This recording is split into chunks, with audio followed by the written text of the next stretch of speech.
Dia mengaku CEO, tapi semua itu dusta. Saat kebenaran terbongkar, aku tak marah.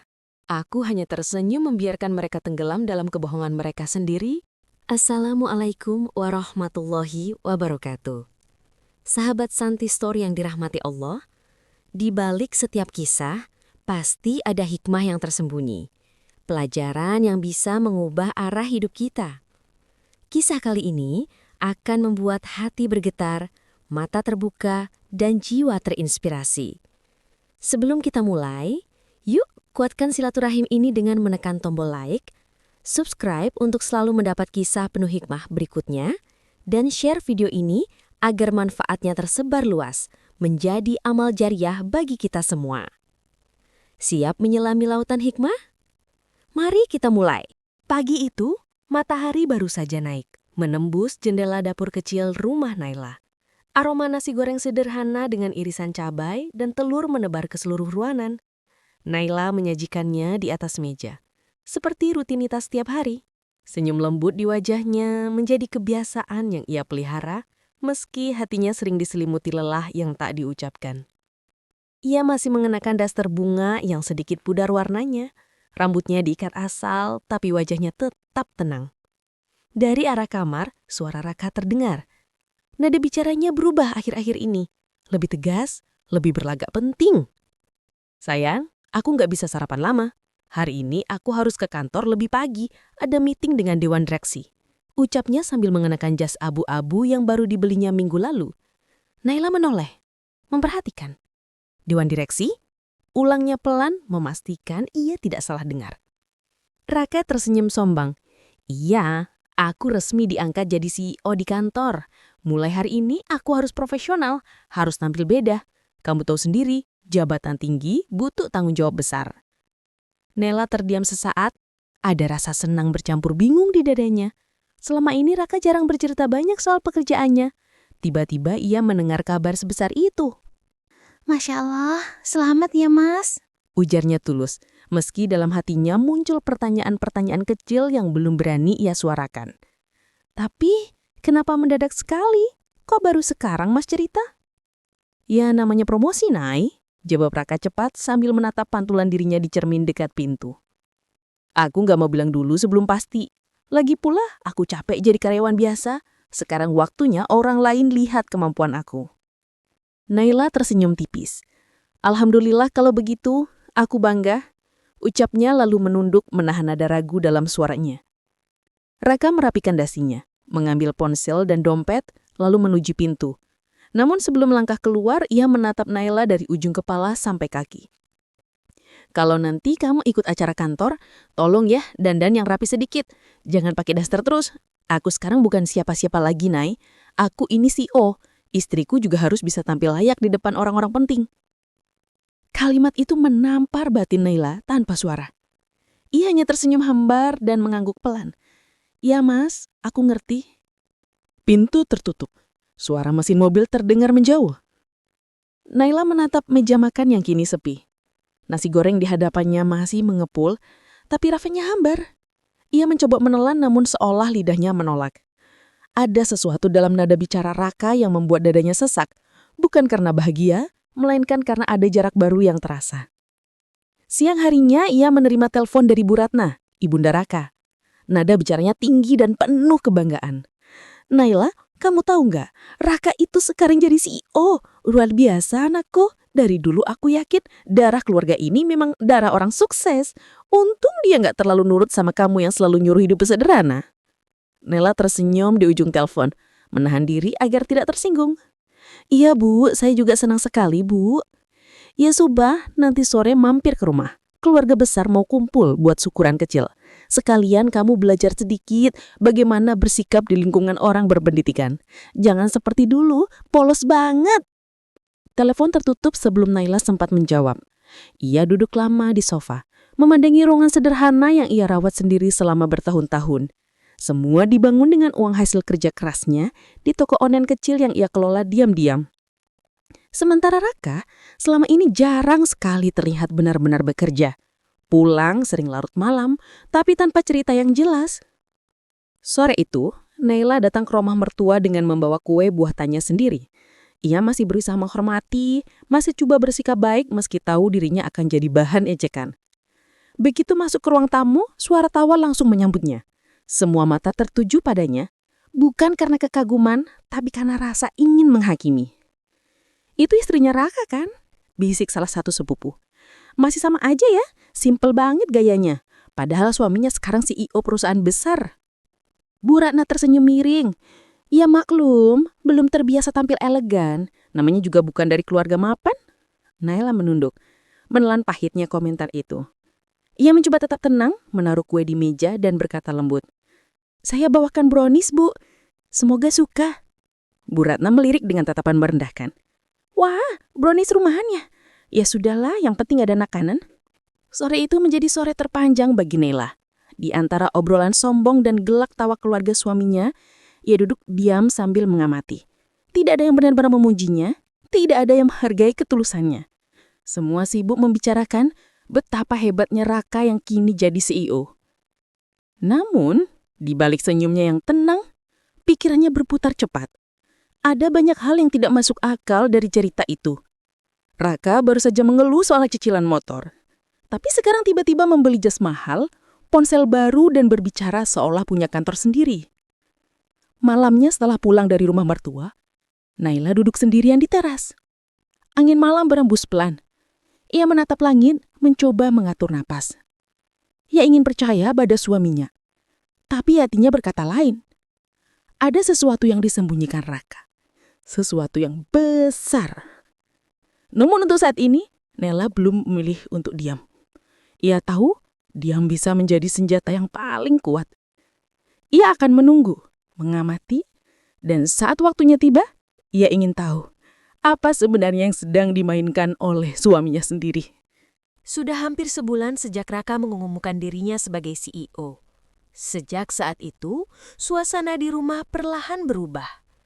Bukan lagi kehangatan yang terasa, tapi udara yang dingin dan penuh jarak. Raka semakin jarang pulang tepat waktu. Teleponnya selalu sibuk, dan kalaupun di rumah, ia lebih sering menatap layar ponselnya dengan ekspresi yang sulit ditebak. Suatu malam, Naila menunggu di ruang makan. Nasi sudah dingin, lauk ikan goreng mulai kering di pinggir piring. Jarum jam menunjukkan pukul 10:30. Belum ada tanda-tanda Raka pulang.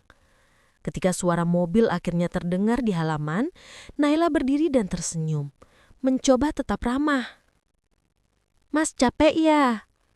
Tanyanya lembut begitu Raka masuk, masih mengenakan jas. Tanpa menatap, Raka langsung menaruh tas di kursi dan membuka kancing bajunya. Capek banget, jangan ganggu dulu. Hari ini rapat sama orang penting. Semua tanggung jawab perusahaan ada di pundak aku. Naila mengangguk. Aku sudah siapkan makan malam, Mas. Makan dulu ya, biar gak masuk angin. Namun Raka melirik sekilas meja makan lalu mengerutkan kening. Masih lauk ikan goreng? Nay, kamu gak ngerti ya, aku ini sekarang orang penting. Masa setiap malam makan begini-begini aja? Kamu harus bisa menyesuaikan. Istri CEO tuh harus tahu cara memperlakukan suami kelas atas. Naila diam sejenak. Ada rasa getir yang menyesak di dada. Tapi ia tetap berusaha tersenyum. Maaf Mas, besok aku belanja bahan yang lain ya. Aku pikir Mas lebih suka makanan rumahan. Raka mendengus, duduk di sofa dan menyalakan televisi. Kamu tuh gak peka. Pantes aja Mama sering bilang kamu gak cocok sama aku. Ucapan itu membuat hati Naila serasa diremas. Ia sudah sering mendengar nama mertuanya dijadikan senjata untuk menekan dirinya. Tapi malam itu, rasa sakitnya terasa berbeda. Lebih tajam, lebih dalam. Keesokan harinya, Naila berkunjung ke rumah Bu Ratna untuk mengantar kue pesanan. Begitu ia datang, Bu Ratna langsung menatapnya dengan ekspresi yang sulit diartikan. Antara bangga pada anaknya dan jijik pada menantunya. Naila, kamu tahu nggak? Tadi pagi Raka masuk televisi lokal. Dia diwawancara soal kepemimpinan muda di dunia bisnis. Kamu sempat nonton? Naila menggeleng pelan. Belum sempat, Bu. Tadi saya antar pesanan pelanggan, jadi belum lihat. Ya ampun, gimana sih kamu? Itu suami kamu loh. Harusnya kamu bangga dan dukung penuh, bukannya sibuk jualan online murahan itu. Ejek Bu Ratna dengan nada tinggi. Naila menunduk sopan. Saya tetap bangga, Bu. Saya juga berusaha bantu sebisa saya. Dari rumah. Bantu? Bantu dari mana? Dengan jualan makanan kecil. Kamu pikir uang recehan itu bisa bikin kamu selevel sama keluarga ini? Perkataan itu menusuk jauh ke dalam hati Naila. Namun alih-alih membalas, ia hanya tersenyum tipis. Saya cuma berusaha nggak nyusahin, Bu. Kalau kamu benar-benar mau bantu, berhenti kerja. Fokus ngurus penampilan. Lihat dirimu, kulit kusam, baju sederhana. Istri Cici, oh kok begini? Raka malu kalau kamu datang ke acara kantor. Hening saat menjelimuti ruangan. Naila hanya menunduk, menatap ujung jarinya yang bergetar halus. Bu Ratna bangkit dari kursi, menepuk pundaknya dengan gaya merendahkan. Naila, kamu beruntung banget dapat Raka. Banyak perempuan cantik dan pendidikan yang mau sama dia. Jadi, tolong, jaga diri kamu baik-baik. Jangan bikin malu keluarga ini. Naila pamit pulang dengan langkah pelan.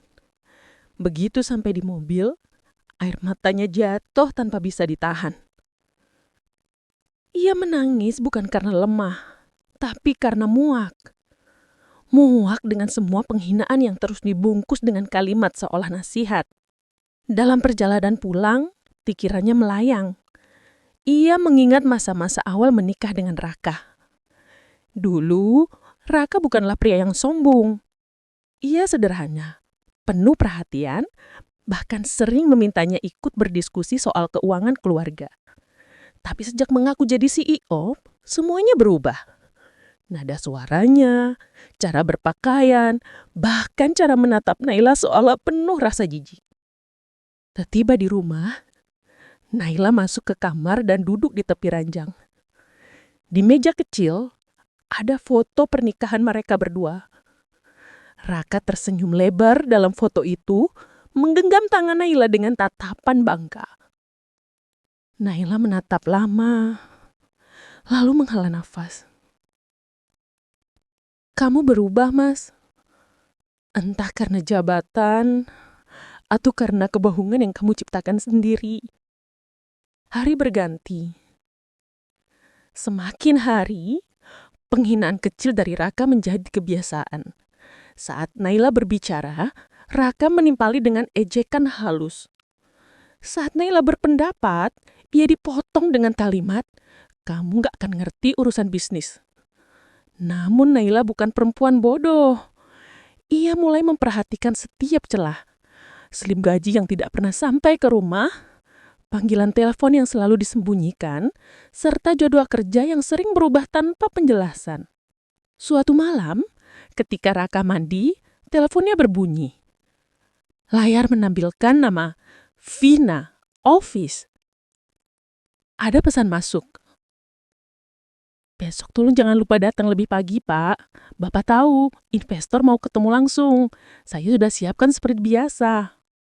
Naila menatap pesan itu lama. Ada yang janggal. Investor, siapkan seperti biasa. Nada pesannya terasa terlalu akrab untuk sekedar urusan pekerjaan. Begitu Raka keluar dari kamar mandi, Naila sudah berpura-pura sibuk melipat pakaian. Ia menyembunyikan kegelisahannya di balik ekspresi datar. Mas, kok akhir-akhir ini sering pulang malam? Banyak proyek ya? Raka menatapnya tajam. Namanya juga kerja besar. Kamu pikir jabatan tinggi itu bisa santai-santai? Naila tersenyum kecil. Aku gak bilang santai, Mas.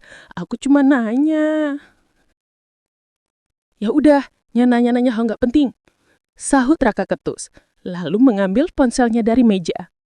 Naila menatap manggung suaminya saat ia berjalan keluar kamar. Ada sesuatu dalam tatapan itu.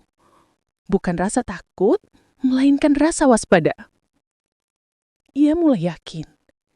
Di balik semua kesombongan Raka, ada rahasia besar yang belum terbuka.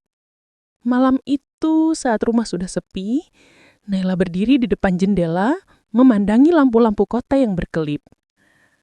Angin malam menyentuh wajahnya, membawa keheningan yang dalam. Di hatinya tumbuh tekad yang perlahan menguat. Jika benar ada kebohongan, maka ia akan menemukannya sendiri, tanpa perlu pertengkaran, tanpa perlu teriak. Ia tahu badai ini belum berakhir, dan kali ini ia tak akan hanya diam. Pagi itu, hujan turun deras. Langit kelabu, seperti mencerminkan perasaan Naila yang sudah berminggu-minggu diselimuti tanda tanya. Suaminya, Raka, semakin sulit ditebak. Kadang pulang larut malam tanpa kabar, kadang tiba-tiba marah karena hal kecil. Bahkan, senyum hangat yang dulu menjadi alasan Naila jatuh cinta, kini terasa asing dan penuh kepalsuan. Namun, di hadapan Raka, Naila tetap menampilkan wajah tenang. Ia tahu, emosi hanya akan membuatnya tampak lemah. Kini, ia memilih untuk berpura-pura percaya, menahan rasa curiga di balik tatapan lembut yang sudah terlatih. Ketika Raka turun dari kamar dengan setelan jas baru, Naila sedang menyetrika kemeja kerjanya yang lain. Ia mendongak pelan, tersenyum, lalu berkata lembut, "Mas, kelihatan rapi banget hari ini. Ada acara penting?" Raka menatap pantulan dirinya di cermin, memperbaiki dasi biru tua yang serasi dengan jas hitamnya. "Iya, ada rapat sama investor dari luar negeri. Aku harus tampil profesional. Jangan lupa, malam ini aku nggak pulang. Ada jamuan makan di hotel." "Hotel?" Naila menatapnya sekilas. "Nginep juga?" "Ya, tergantung nanti. Kalau acaranya selesai larut, mungkin ya." Raka menjawab cepat tanpa menatap. "Lagi pula, kamu jangan terlalu banyak tanya. Urusan kerjaan bukan hal yang kamu bisa pahami." Kalimat itu menusuk seperti duri halus. Naila tidak menjawab. Ia hanya mengangguk, menyembunyikan perasaan tidak enak di balik senyum yang nyaris pudar. "Kalau begitu, hati-hati di jalan, Mas," ucapnya pelan. Begitu pintu rumah tertutup, Naila duduk di ruang tamu, menatap jam dinding yang berdetak lambat. Setiap detik terasa berat. Ia mencoba menenangkan pikirannya, tapi rasa penasaran terus mengganggu. Investor luar negeri, gumamnya pelan. Tapi kenapa belum pernah sekalipun ada bukti nyata tentang perusahaan itu? Ia membuka laptop, mengetik nama perusahaan tempat Raka mengaku bekerja. Namun hasil pencarian nihil. Tidak ada satupun informasi resmi. Hanya beberapa nama yang mirip, tapi tidak ada yang mencantumkan nama Raka sebagai salah satu eksekutif. Rasa ragu yang selama ini ia tahan mulai tumbuh menjadi ketakutan kecil. Tapi alih-alih langsung menuduh, Naila menarik napas panjang dan menutup laptopnya. "Belum saatnya," bisiknya lirih. Hari-hari berikutnya, Naila benar-benar memainkan perannya dengan sempurna. Ia menyiapkan sarapan, menanyakan kabar kerja Raka, bahkan memuji jas barunya, meskipun di dalam hati ia mulai mengukur setiap kebohongan yang keluar dari mulut suaminya. Suatu malam, Raka tiba-tiba pulang lebih cepat. Wajahnya muram, langkahnya berat. Naila menyambut dengan canggung. "Ada apa, Mas? Kelihatannya capek banget," tanya Naila lembut sambil membawakan segelas teh hangat. Raka menatapnya lama, lalu duduk di sofa. "Aku lagi pusing. Perusahaan lagi krisis. Investor banyak yang mundur. Kamu tahu kan, tanggung jawab aku besar." Naila menatapnya penuh simpati. "Aku ngerti, Mas. Tapi kalau Mas butuh istirahat, jangan dipaksakan. Aku bantu apa aja yang bisa aku bantu." Raka menatapnya tajam, seolah mencari sesuatu di balik kata-kata itu. "Bantu?" ujarnya sinis. "Kamu bisa bantu apa? Paling-paling cuma bikin makanan dan ngeluh. Aku ini butuh dukungan, bukan simpati kosong." Naila menunduk. Tangannya menggenggam ujung kain dasternya erat. Ia tahu Raka sedang emosi, tapi nada bicaranya seperti sengaja menusuk. "Maaf, Mas, aku cuma..." "Udah, jangan sok pengertian. Kalau kamu memang mau bantu, bantu dari sisi finansial. Aku butuh uang tambahan untuk nutup beberapa biaya operasional. Aku akan ganti nanti kalau situasi sudah stabil." Ucapan itu membuat Naila tersentak. "Uang tambahan? Maksudnya uang tabungan rumah tangga? Ya, kenapa? Kamu keberatan? Raka menatapnya tajam, seperti menantang. Tabungan itu hasil jeripayahku selama bertahun-tahun, sebagian dari keuntungan jualan kecilku di toko online. Aku simpan untuk masa depan, jaga-jaga kalau ada hal darurat. Tapi kali ini tatapan Raka membuatnya sulit menolak. Baik mas, tapi aku cuma bisa kasih sebagian ya. Sisanya aku perlu buat biaya sehari-hari. Raka langsung berdiri menatapnya dengan pandangan tak percaya. Kamu gak percaya aku ya? Kamu pikir aku mau bawa kabur uangmu? Bukan begitu mas, aku cuma... Udah cukup Nay, kalau kamu gak mau bantu, bilang aja.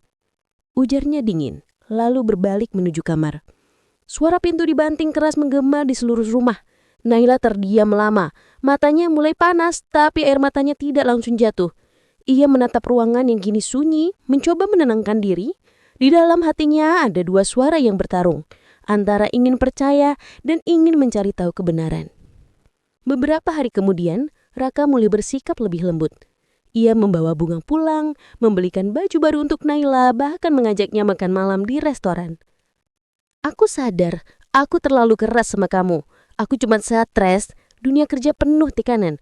Aku butuh kamu untuk tetap di sampingku. Kata-kata itu terdengar manis, tapi ada sesuatu yang aneh. Raka bicara dengan nada terlalu halus, terlalu dirancang. Dan ketika ia memegang tangan Naila, pandangannya tidak seperti dulu. Tidak lagi hangat, tapi penuh hitung-hitungan. Naila hanya tersenyum, menahan semua pertanyaan yang menyesat diteburkannya. Ia belajar untuk tidak langsung bereaksi.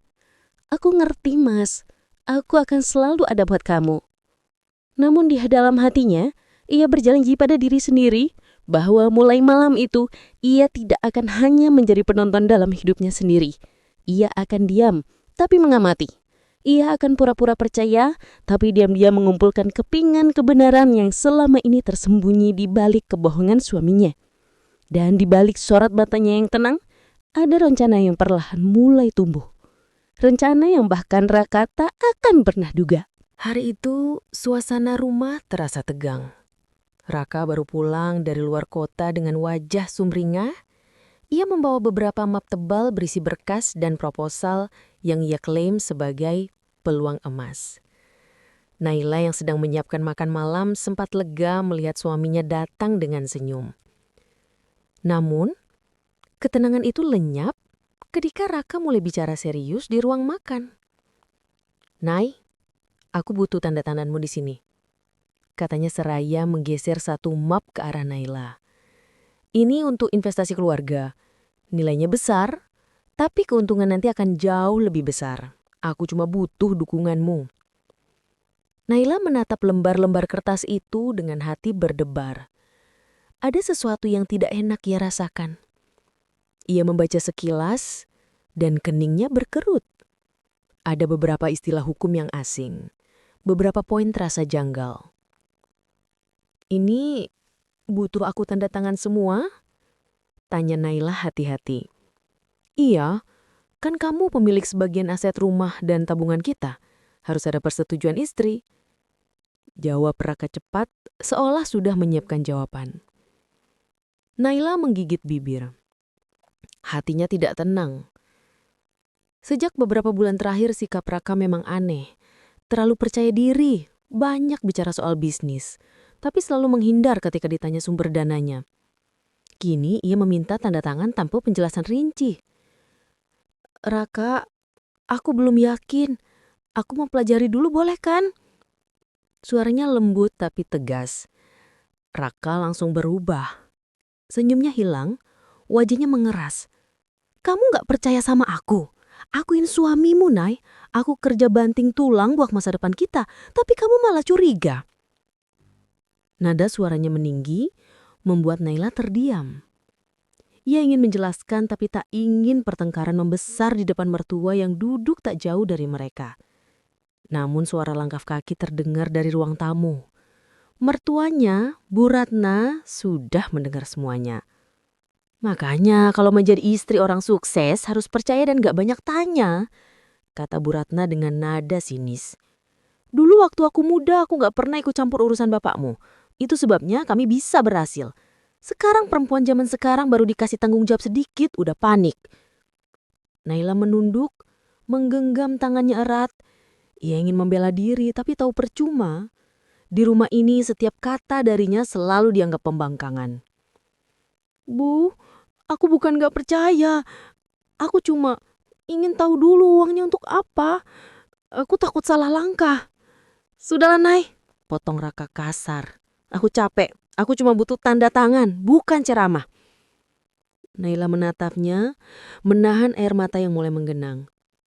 Ia merasa seperti orang asing di rumahnya sendiri. Tak didengar, tak dipercaya, bahkan disalahkan karena ingin berhati-hati. Malam itu, setelah semua masuk kamar, Naila duduk di ruang tengah sendirian. Lampu temeram, hanya suara jam dinding yang terdengar. Di tangannya ia masih menggenggam kertas yang sempat ia ambil diam-diam dari map tadi siang. Ia mencoba membaca kembali, baris demi baris. Hatinya bergetar saat melihat nama perusahaan yang disebutkan, perusahaan yang ternyata bukan milik Raka, melainkan milik seseorang yang ia kenal dari berita. Perusahaan yang pernah terlibat kasus penipuan investasi. Air matanya jatuh. Tapi kali ini bukan karena takut dimarahi. Ia menangis karena sadar suaminya sendiri sedang berusaha menjeratnya ke dalam sesuatu yang tidak bersih. Jadi ini maksudnya, Kak, kamu mau pakai namaku untuk lindungi dirimu? Gumam Naila lirih, suaranya pecah. Ia menatap kertas itu lama, lalu menarik napas panjang. Dalam hatinya perlahan tumbuh keberanian yang berbeda. Ia tahu mulai malam ini ia tak lagi bisa percaya begitu saja. Ia harus berhati-hati karena mungkin perang di dalam rumah tangganya baru saja memulai.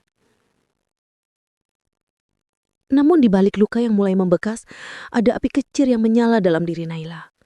Api yang perlahan membakar rasa takut, menggantikannya dengan tekad. Jika selama ini ia selalu diam dan mengalah, maka kali ini ia akan membuka mata lebar-lebar. Ia akan lihat sejauh apa suaminya dan mertuanya berani mempermainkannya. Dan malam itu, dalam hening, Naila menatap keluar jendela melihat pantulan dirinya sendiri di kaca.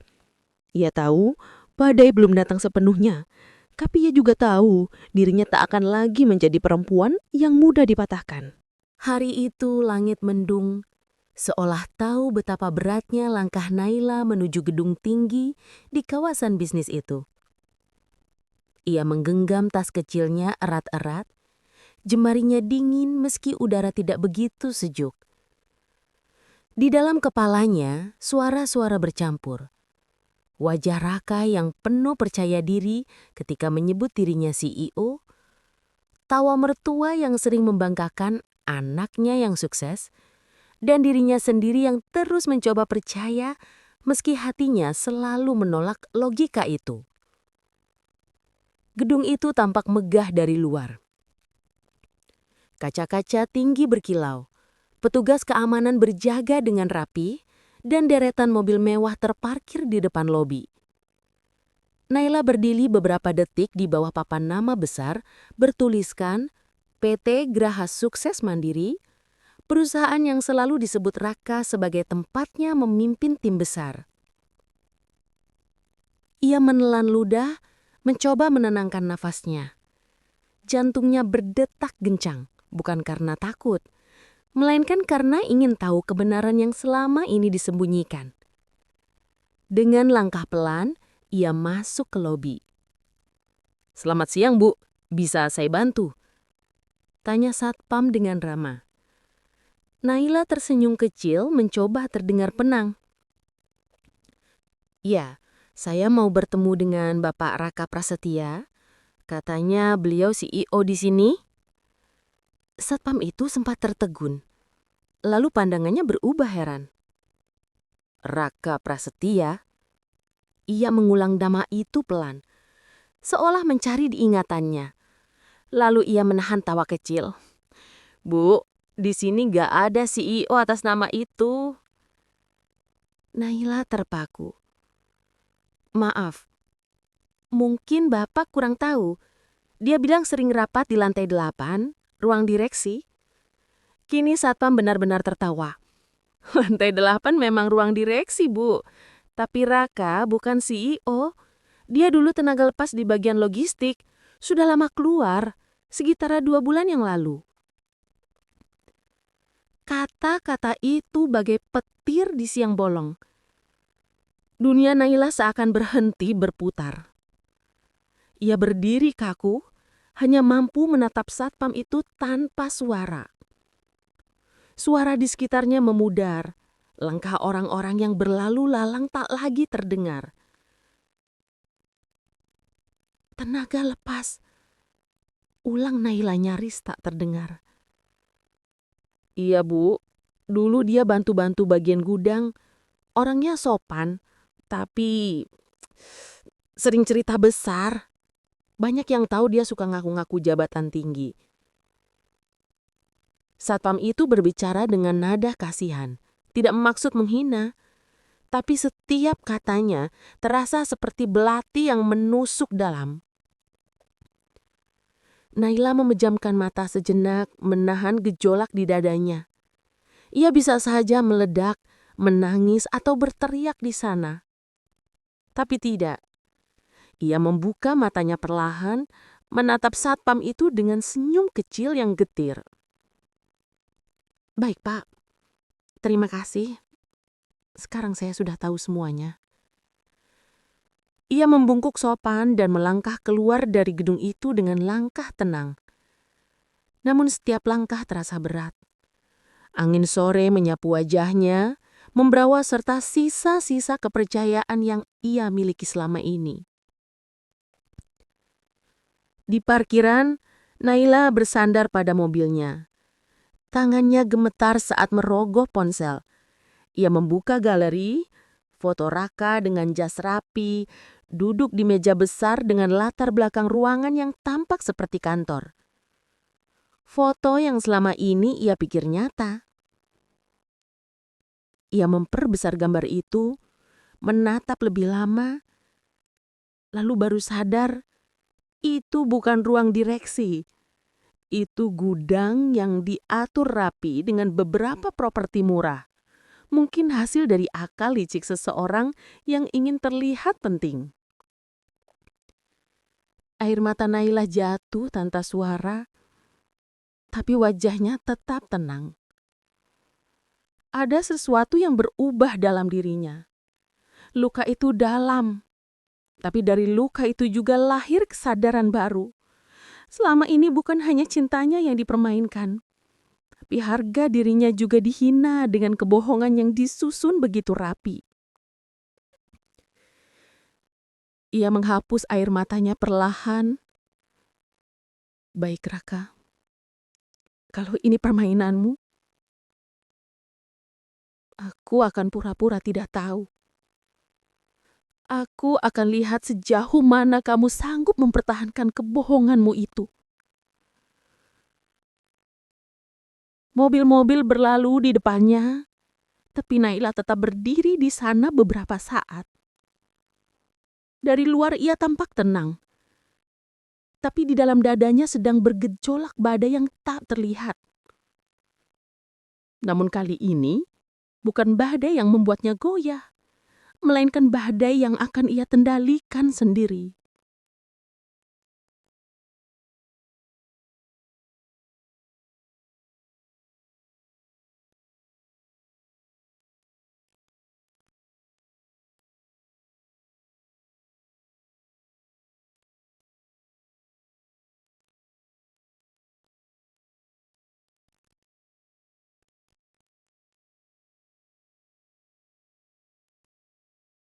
Senja merayap pelan di balik jendela rumah. Warna oranye samar menyusup ke ruang makan yang tampak tenang, terlalu tenang untuk hati Naila yang bergemuruh. Hari itu, ia pulang dengan wajah datar, seperti tak terjadi apa-apa. Ia menaruh tasnya di meja, mengganti pakaian rumah, lalu langsung menuju dapur. Panci bergemerincing, aroma tumisan memenuhi udara. Di luar, suara tawa Raka dan ibu mertuanya terdengar dari ruang tamu. Mereka sedang menonton televisi, membicarakan proyek besar yang katanya akan segera cair. Naila hanya tersenyum samar. Ada keheningan tajam yang ia simpan di balik wajah lembutnya. Setelah apa yang ia temukan di kantor siang tadi, rasanya setiap kata Raka kini terdengar seperti kepingan kebohongan yang disusun rapi. Tapi Naila bukan lagi perempuan yang mudah meledak oleh emosi. Ia belajar untuk menahan, menunggu, dan mengamati. Sayang, masakin sambal terasi ya. Aku pengen makan enak malam ini. Hari ini aku rapat penting banget. Seru Raka dari ruang tamu dengan nada bangga. Iya mas, sekalian aku gorengin tempe kesukaanmu ya. Jawab Naila lembut. Suaranya hangat seperti biasa. Tidak ada nada sinis, tidak ada amarah. Ia memainkan perannya dengan sempurna. Bu Ratna menimpali. Wah, pantes anakku makin sukses. Istrinya penurut banget. Naila menatap bumbu yang ia haluskan. Bibirnya tersenyum kecil, tapi matanya kosong. Kata-kata itu menusuk, tapi kini tak lagi membuatnya marah. Ia sudah tahu, di rumah ini kelembutannya selalu dijadikan ukuran kepatuhan, bukan kasih sayang. Tapi kali ini, Naila sengaja menjadi lembut, karena ia sedang mengumpulkan kekuatan dari diamnya sendiri. Setelah makan malam selesai, Raka menghabiskan waktu di kamar kerjanya. Ia bilang sedang mengatur laporan keuangan perusahaan. Naila mengetuk pelan pintu, membawa secangkir kopi. Mas, ini kopinya, biar semangat kerja malam-malam begini. Ucap Naila lembut. Raka menoleh sebentar, tersenyum dengan gaya sok bisik. Makasih sayang, kamu istri terbaik. Naila mendekat, pura-pura ingin melihat layar laptopnya. Di sana tampak selembar spreadsheet terbuka, tapi beberapa jendela lain disembunyikan cepat oleh Raka.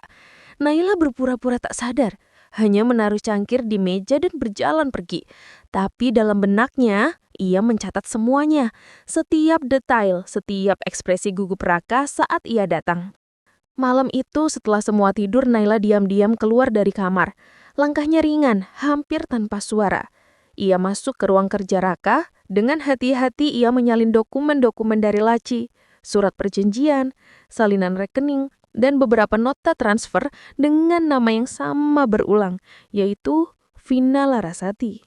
Nama itu sudah sering ia dengar. Disebut-sebut Raka di telepon dengan alasan urusan bisnis. Tapi entah mengapa, kali ini nama itu terasa lain. Ada nada lembut di setiap penyebutan, seperti cara Raka dulu memanggil dirinya ketika masih penuh cinta. Naila menyalin semua dokumen ke flash disk yang disimpannya di dalam dompet kecil. Jantungnya berdetak cepat bukan karena takut ketahuan, tapi karena sadar setiap lembar bukti ini adalah potongan kebenaran yang selama ini disembunyikan darinya. Setelah selesai, ia menatap meja kerja Raka. Di sana, ada bingkai foto pernikahan mereka yang mulai berdebu.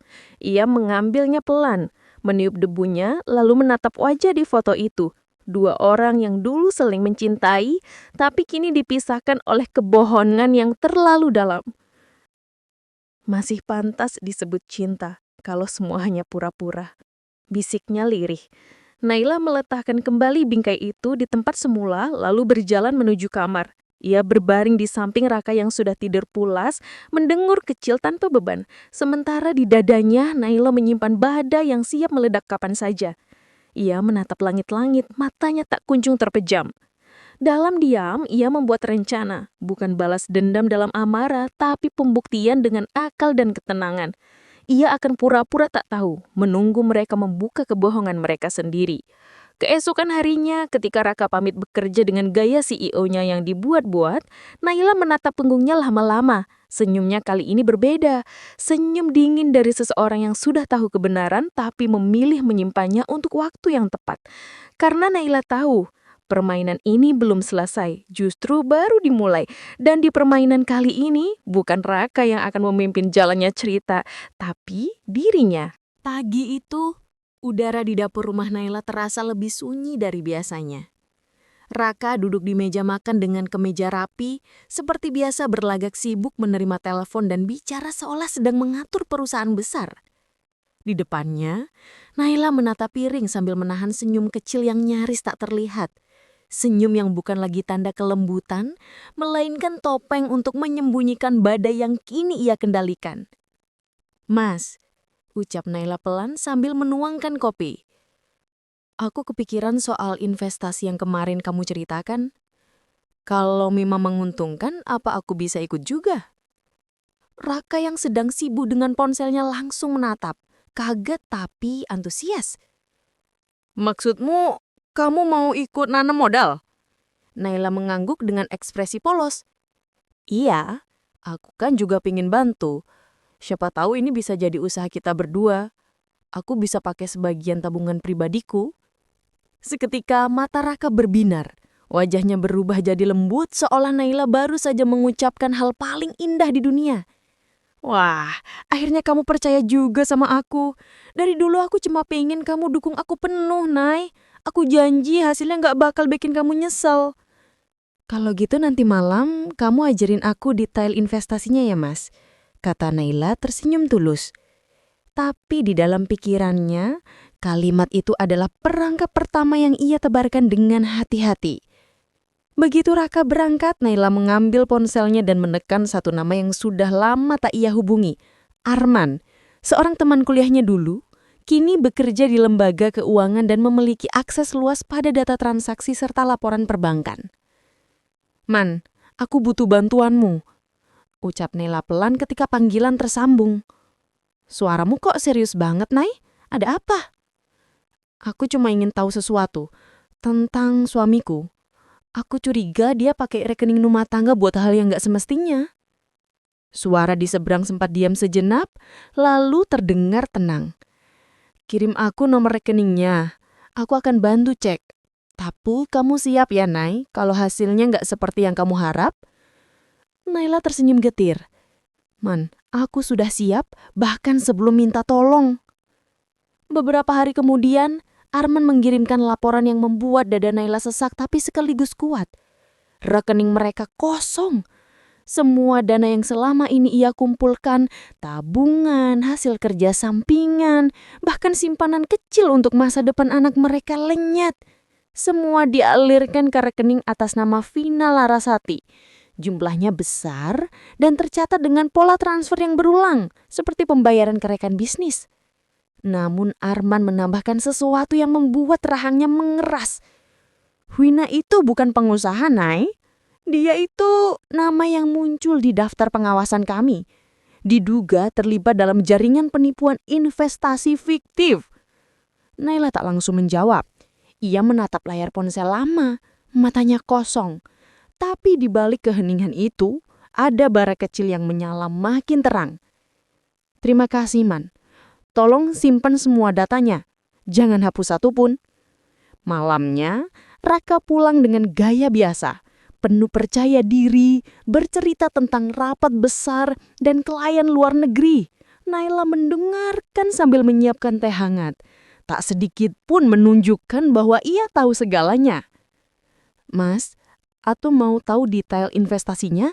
Katanya lembut, sambil menaruh ponselnya diam-diam di bawah meja. Fitur rekaman suara sudah aktif. Raka mengeluarkan map dan beberapa berkas, menjelaskan panjang lebar tentang perusahaan mitra, pembagian keuntungan, dan jaminan profit. Tapi semakin ia bicara, semakin jelas kebohongan itu di telinga Naila. Kalimatnya tidak konsisten, dokumennya mencurigakan, dan tanda-tanda direktur yang tertera bahkan berbeda di setiap lembar. Mas yakin ini semua aman? Tanya Naila manis. Tentu. Kamu pikir aku asal? Ini proyek besar, sayang. Aku kerja keras buat ini. Kamu tinggal tanda tangan aja. Naila tersenyum. Baiklah, aku percaya. Namun di balik senyum itu, ia tahu setiap kata Raka kini menjadi bukti hidup yang direkam dengan jelas. Setelah Raka tertidur, Naila menyalin semua rekaman itu dan menyimpannya dalam folder khusus. Ia mulai membuat arsip sendiri. Bukti transaksi, laporan bank, foto dokumen, hingga percakapan mereka. Setiap malam, ia menata semuanya di laptop seperti seorang penyelidik profesional. Rasa sakitnya kini berubah menjadi strategi. Ia tak lagi ingin menangis. Ia ingin memastikan semua kebohongan itu runtuh. Bukan dengan teriakan, tapi dengan bukti yang akan membuat Raka dan semua pendukungnya tak berkutik. Di tengah malam yang sepi, Nela menatap layar laptop yang menampilkan data rekening Raka dan Vina. Ia mengetik satu pesan untuk dirinya sendiri di notepad. Jangan balas dengan amarah, balaslah dengan kebenaran. Karena luka bisa sembuh, tapi bukti tak bisa dibantah. Lalu ia mengutup laptop, menarik nafas dalam-dalam dan memandang cermin di depannya. Wajahnya terlihat berbeda. Bukan lagi perempuan yang takut kehilangan, tapi perempuan yang siap merebut kembali harga dirinya. Kini Naila tahu, ia bukan lagi korban. Ia adalah pemain utama di permainan yang dulu diciptakan Raka. Dan yang paling berbahaya di antara semuanya adalah pemain yang mampu tersenyum dalam diam sambil menunggu lawannya menggali lubang mereka sendiri. Raka kini tampak semakin percaya diri. Ia sering membawa Vina ke acara keluarga dengan alasan rekan bisnis. Bahkan, di hadapan mertua, ia mulai menyinggung soal rencana besar yang katanya akan membawa keluarga mereka ke puncak keberhasilan finansial. Naila duduk diam di sisi meja makan. Wajahnya tetap tenang, bibirnya sesekali tersenyum, meski hatinya penuh luka dan amarah yang terpendam. Ia tahu semua yang dikatakan Raka hanyalah topeng. Beberapa hari terakhir, Raka sering pulang larut malam dengan alasan rapat mendadak. Tapi Naila sudah tidak lagi bertanya. Ia hanya menatap jam di dinding, menulis sesuatu di buku kecil dan menyimpannya di laci terkunci. Buku itu berisi catatan setiap kebohongan Raka, tanggal, waktu, dan alasan yang berubah-ubah. Ia mulai merangkai semuanya seperti potongan puzzle yang membentuk gambaran utuh tentang pengkhianatan yang dilakukan suaminya sendiri. Vina pun kini semakin berani. Ia menghubungi beberapa kolega Naila dengan nada seolah dirinya pemilik saham perusahaan. Bu Naila pasti setuju kan? Toh ini proyek keluarga, kata Vina di salah satu panggilan telepon yang tanpa sengaja terdengar oleh Naila dari ruang tamu. Naila hanya mematikan ponselnya perlahan, menghela napas panjang, lalu menatap keluar jendela. Ia tidak lagi ingin marah. Ia hanya ingin menyaksikan keduanya terperangkap dalam jebakan yang mereka buat sendiri. Dalam diamnya, Naila menyiapkan rencana matang. Ia menemui Arman lagi. Kali ini dengan ekspresi dingin dan tenang. Arman, aku butuh semua dokumen transaksi atas nama Raka dan Vina, termasuk rekening penambungan dan siapa saja yang mereka tipu, ucap Naila datar. Arman sempat ragu. Kamu yakin mau buka semuanya, Nay? Ini bisa menggoncang reputasi keluarga besar kalian. Naila menatap lurus ke matanya. Biar saja, Kapo sudah terlalu lama menutup luka dengan senyum. Sekarang biar mereka merasakan akibatnya. Arman mengangguk pelan, lalu menyerahkan sebuah map tebal berisi hasil investigasi. Di dalamnya tercantum bukti-bukti bahwa Raka dan Vina menggunakan identitas Naila untuk menarik investor dengan janji keuntungan ganda. Mereka bahkan memalsukan tanda tangan Naila di beberapa surat kerjasama. Malam itu, Naila membaca semua lembaran itu satu persatu. Lampu ruang kerjanya redup, hanya suara jam dinding yang terdengar pelan. Ada bagian dari dirinya yang masih ingin menangus, tapi air mata itu seperti sudah kering. Ia tidak lagi merasa hancur, ia hanya merasa kuat. Silahkan gali lebih dalam, Raka, bisiknya lirih menatap foto mereka berdua di figura meja. Karena saat waktunya tiba, aku hanya akan berdiri di atas lubang yang kau gali sendiri. Beberapa hari kemudian, Raka tampak semakin angkuh. Ia menandatangani kontrak baru bersama seorang investor kaya menggunakan nama Naila sebagai pemegang saham utama. Vina tampak bangga di sampingnya, tersenyum puas saat mereka berdua keluar dari restoran mewah tempat pertemuan itu berlangsung. Yang mereka tak tahu, Naila sudah lebih dulu menyiapkan jebakan halus. Seluruh transaksi mereka kini dalam pengawasan lembaga keuangan, berkat laporan yang siam-siam ia masukkan melalui Arman. Di rumah, Naila tetap memainkan perannya. Ia masih menyajikan kopi hangat untuk Raka, mendengarkan ceritanya yang penuh kebohongan dengan tatapan lembut. Wah, hebat ya, Mas. Aku bangga punya suami seperti kamu. Ucapnya lembut, suaranya nyaris seperti bisikan. Raka tersenyum puas, tidak sadar bahwa setiap kata yang keluar dari mulutnya kini direkam oleh alat kecil di meja.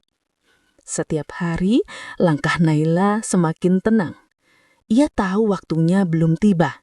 Tapi ia juga tahu badai besar sudah di depan mata dan kali ini bukan ia yang akan tersahabu, melainkan mereka yang selama ini merasa paling aman.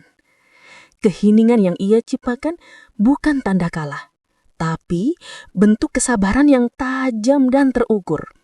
Semua orang yang melihatnya tak akan tahu, di balik senyum lembut Naila kini sedang tumbuh badai yang siap menghantam dengan cara paling elegan dan tak terduga. Pagi itu, suasana rumah keluarga besar tampak megah dan ramai. Sebuah acara syukuran digelar untuk merayakan ulang tahun pernikahan Raka dan Naila yang ke-8.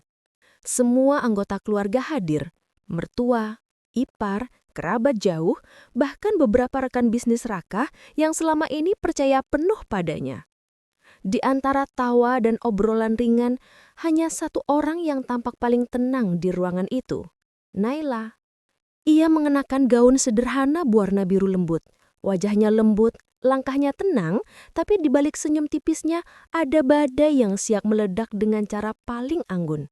Raka di sisi lain sibuk menyapa para tamu dengan nada congkak, sesekali menggenggam tangan Vina yang duduk tak jauh dari meja utama, berpura-pura sebagai rekan bisnis keluarga. Tidak ada satupun dari mereka yang tahu hari itu akan menjadi panggung kebenaran yang tak akan terlupakan. Ketika acara makan malam dimulai, Naila berdiri perlahan. Ia menatap semua orang yang duduk di meja panjang itu, lalu berbicara dengan suara lembut namun tegas. Terima kasih sudah datang malam ini. Aku hanya ingin berbagi sesuatu yang penting, sesuatu yang sudah terlalu lama aku simpan.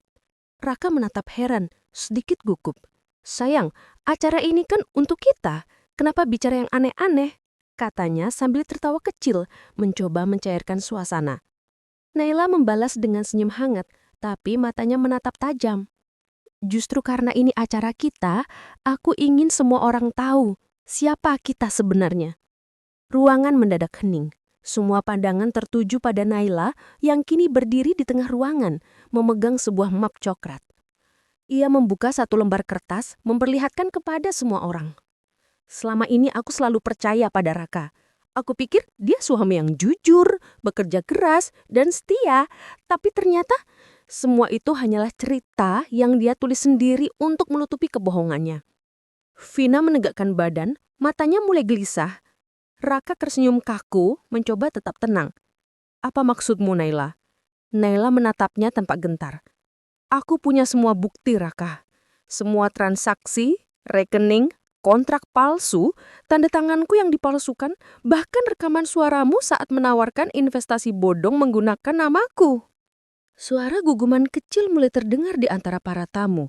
Beberapa rekan bisnis Raka mulai saling berbisik, sementara mertua Naila terlihat pucat, tidak percaya dengan apa yang didengarnya. Raka berdiri, mencoba menahan kendali. Kamu gila, Naila. Ini fitnah. Kamu mau mempermalukan suamimu sendiri di depan keluarga. Tapi Naila tetap tenang. Ia mengambil remote kecil dari tasnya dan menekan tombol.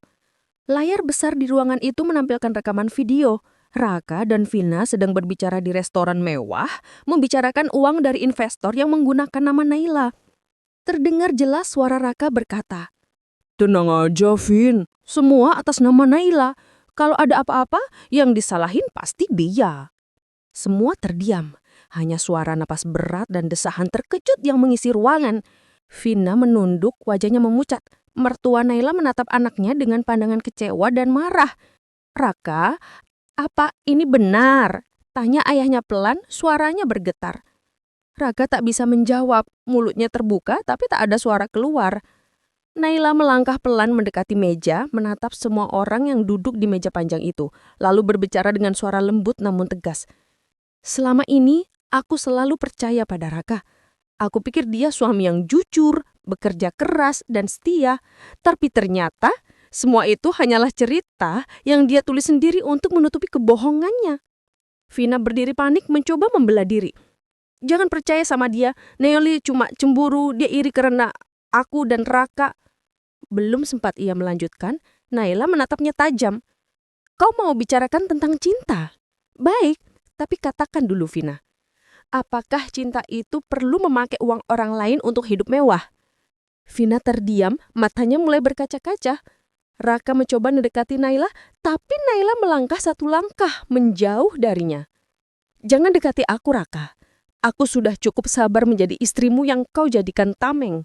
Hari ini, aku bukan lagi perempuan yang kau bisa tipu. Hari ini aku hanya ingin semua orang tahu siapa yang sebenarnya kau sembunyikan di balik jas dan senyum itu. Ruangan semakin tegang. Beberapa rekan bisnis mulai berdiri, ada yang langsung keluar dengan wajah kecewa. Ibu mertua Nela menunduk malu sementara ayah Raka hanya memijat pelipisnya, tak mampu berkata apa-apa. Namun, di tengah suasana yang menyesakan itu, Nela tetap berdiri tegak.